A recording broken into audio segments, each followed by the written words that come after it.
하나님의 나라가 완전하게 이루어지는 것은 언제인가? 하나님의 나라는 신약 시대에 이루어진 줄로 믿습니다. 그리스도를 믿는 자들로 구성된 교회, 예수 그리스도로 말미암아 그 통치에 들어간 자들이 바로 그 나라고, 그리고 완전한 하나님의 나라, 완전한 하나님의 나라는 주님의 재림 때에 이루어지는 줄로 믿습니다. 그런 의미에서 다윗 왕국, 곧 이스라엘이 영원할 것이라는 성경의 많은 약속들, 그 약속은 바로 이 땅에서 유대인들이 지금도 기다리는 것처럼 어떤 정치적인 메시아를 통해서 이 땅에서 이루어지는 것이 아니라 바로 예수 그리스도를 통해서 하나님께서 이루시는, 손소 만드시는 그 영원한 천국인 줄로 믿습니다. 베드로전서 2장 9절 말씀에 우리가 너무나도 잘 아는 말씀이죠. 읽어보겠습니다. 시작. 그러나 너희는 택하신 족속이요 왕같은 제사장들이요 거룩한 나라요 그의 소유가 된 백성이니. 하나님께서 성도는 거룩한 나라라고, 특별히 나라라고 말씀을 하십니다. 그렇기 때문에 하나님의 나라가 우리 성도 한 사람 한 사람이 바로 하나님의 나라라고, 거룩한 나라라고 주께서 말씀을 하시기 때문에 이 구약의 사무엘하 22장 51절부터 이 열왕기상 9절 5절까지 나와 있는 이 이스라엘의 왕위가, 다윗의 왕위가 영원토록 이어지겠다라고 했던 것, 솔로몬의 왕위가 영원토록 왕국이 이어지겠다라고 하는 것은 바로 이 땅에서 이루어진다는 말씀이 아니고 바로 그의 육신적으로 봤을 때는 그의 자손으로, 다윗의 자손으로 오신 예수 그리스도를 통해서 주님께서 영원한 나라를, 영원한 하나님의 나라 천국을 이루시겠다는, 그 나라가 영원하겠다는 약속인 줄로 믿습니다.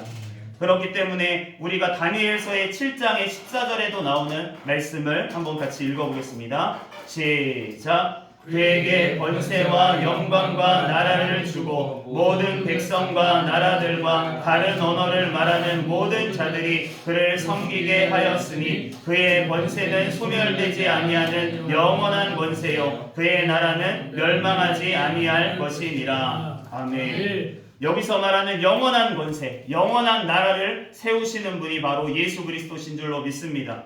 그러므로 천사가 마리아에게 나타나서 말한 대로 바로 예수님께서 바로 진정한 영원한 왕이신 줄로 믿습니다. 누가복음 1장 32절에서 33절을 읽어보겠습니다. 시작. 그가 큰 자가 되고 지극히 높으신 이의 아들이라 일컬어질 것이요 주 하나님께서 그 조상 다윗의 왕위를 그에게 주시리니 영원히 야곱의 집을 왕으로 다스리실 것이며 그 나라가 무궁하리라. 아멘. 예수님께서만 진정한 왕이시고 바로 야곱의 오늘 집을 왕으로 다스리실 것이라는 말씀은 바로 이 땅에 있는 그 육신의 이스라엘을 얘기하는 것이 아니라 바로 영적인 이스라엘, 예수 그리스도로 말미암아 세워지는 영원한 나라의 이스라엘 백성들을 얘기하고 계시는 줄로 믿습니다. 그렇다고 이 땅에 있는 육신의 이스라엘이 주님께로 언젠가 돌아오겠다는 말씀, 대대적으로 많은 영혼들이 돌아오겠다는 말씀을 우리가 포기하자는 것이 아닙니다. 그 영혼들의 구원을 위해서 깨닫고 예수 그리스도를 구주로 영접하기 위해서 우리는 끊임없이 기도해야 될 줄로 믿습니다.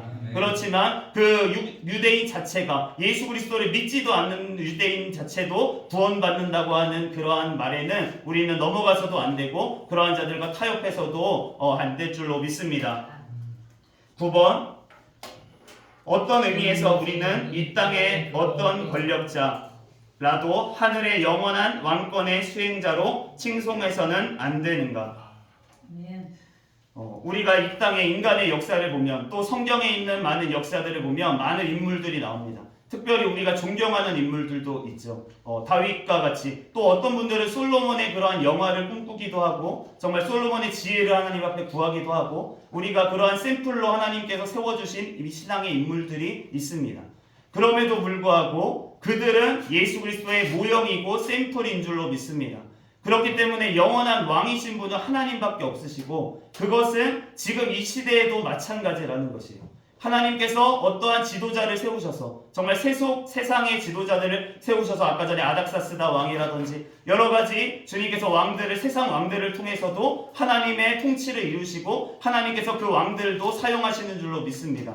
그럼에도 불구하고 우리가 그 왕들이 정말 너무나도 통치를 잘한다고, 정말 정치를 잘한다고 해서 그 왕들을 하나님의 자리에까지 끌어올라가서는 안 된다는 것입니다.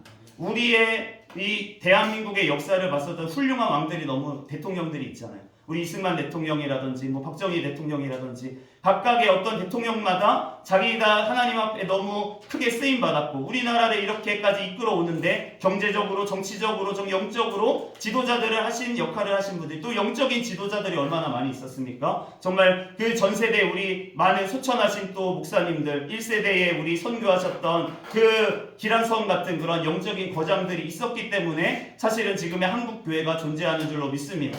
그럼에도 불구하고 그 분들은 하나님 앞에 쓰임 받았던, 하나님 앞에 그저 쓰임 받았던 한 사람이라고 우리가 여겨야 되지. 그분들을 너무 높이다 보면 그러면은 예수님께서 받으셔야 될 영광을 사람에게 돌리는 일까지 벌어질 수가 있다는 것입니다. 그렇기 때문에 하나님께서 우리가 어떠한 조직에 속해 있든지, 아니면 우리가 어떠한 정말 하나님께서 세우신 통치자, 세상 통치자가 너무나도 정치를 잘해서 이번에 세워주신 그런 미국 대통령도 통치를 주님의 뜻대로 잘하기를 기도합니다. 그렇지만 아무리 잘하고 아무리 정말 이 세상 가운데서 주님의 나라를 이루는 것처럼 보이는 그 사람일지라도 하나님께서 이 땅을 결국은 통치하시고 하나님께서 세우실 영원한 나라는 이 땅에서 이루어지는 것이 아니라 결국은 영원한 천국에서 이루어진다는 것을 우리는 꼭 기억해야 될 줄로 믿습니다. 그것을 잊어버리게 됐을 때 우리가 잘못된 길로, 정말 세상의 길로, 정말 주님께서 원하지 않는 길로, 솔로몬과 같은 길로 우리가 나아갈 수가 있다는 것입니다. 그러므로 우리 하나님의 나라, 예수 그리스도의 통치만이 영원하고 우리가 이 땅 가운데 그러니까 아무것도 하지 말자라는 것이 아닙니다. 우리는 영원한 천국을 바라보기 때문에 한 영혼을 구원하는데, 정말 땅끝까지 복음을 증거하는데 우리는 집중하여서 하나님의 나라를 위해서, 우리가 한 영혼이 한 나라라고 얘기하시니까 우리는 몇 나라를 세울 수도 있고 정말 몇 나라를 실족시킬 수도 있는 너무나도 중요한 직책을 우리에게 맡겨 주셨다는 것입니다. 그러므로 우리에게 그 사명을 주님 앞에 겸손히, 내가 아니라 내 안에 계신 예수 그리스도께서 하신다는 것을 우리는 늘 기억하면서 주님의 사명을 감당하는 저와 우리 국제신학 되기를 예수 그리스도의 이름으로 축복합니다. 기도하고 마치겠습니다. 할렐루야. 사랑과 은혜가 많으신 하나님 감사합니다. 하나님, 우리를 사랑하여 주셔서 하나님의 아버지의 왕같은 제사장이요 거룩한 나라요 그의 소유가 된 백성으로 삼아주셔니 감사합니다. 하나님, 주님의 영원하신 그 통치, 하나님의 그 영원하신 나라가 주님께서 이루실 줄로 믿습니다. 우리들 이 땅 가운데 우리가 주님께서 심겨주신 그 자리에서 하나님의 나라를 이루기 위해서 하나님 앞에 더욱더 간구하며 겸손히 맡겨진 사명 잘 감당하는 우리 국제신학되게 축복하여 주시옵소서. 모든 걸 주님께 맡겨오며 거룩하신 예수님의 이름으로 기도합니다. 아멘.